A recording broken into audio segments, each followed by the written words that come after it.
মাতৃদিবস হলো মায়েদের নিঃস্বার্থ ভালোবাসা আর ত্যাগের জন্য উদযাপিত বিশ্বব্যাপী একটি অনুষ্ঠান।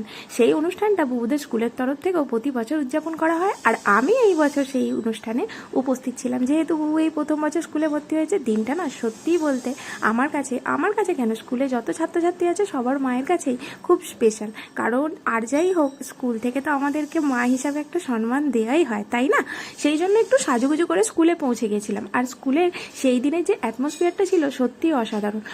প্রতিটা মা যে দশভুজা, সেই জন্য দেখো দূরে ওই স্টেজের পিছন দিকে যে চালচিত্রটা করা হয়েছিল সেটা পুরো দশভুজার পিছন দিকের চালচিত্রটার মতো। আর সামনে দুটো কলা গাছও রাখা হয়েছিল, আর প্রদীপ রাখা হয়েছিল, আর ঢাকও বাজছিল সেখানে।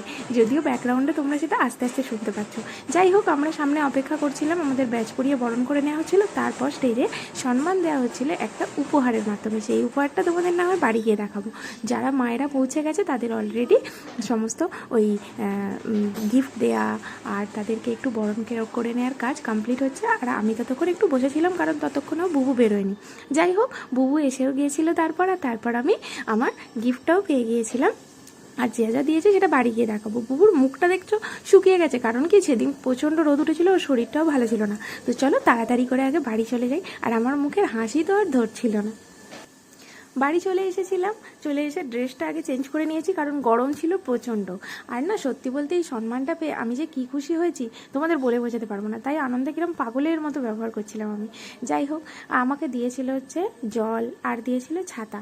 এই বলে না যে লোককে জল ছাতা দান করা খুবই ভালো।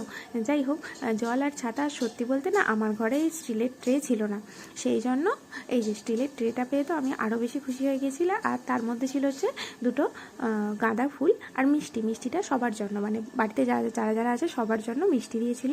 আর এই সব থেকে বড় যেটা উপহার, বুবু ছাতাটা দেখছে, যাই হোক, সব থেকে বড় যেটা উপহার সেটা ছিল এই ব্যাচটা। এই ব্যাচটাই প্রথমে পরিয়ে বরণ করে নিয়েছিল, তারপর সাইন করে ভিতরে ঢুকতে হয়েছিল। তো চলো, সৌরভের সাথে ঝগড়া করছিলাম, অন্তত স্কুল থেকে গিফট তো দিয়েছে, আমাদের সম্মান তো দিয়েছে। তো আজকে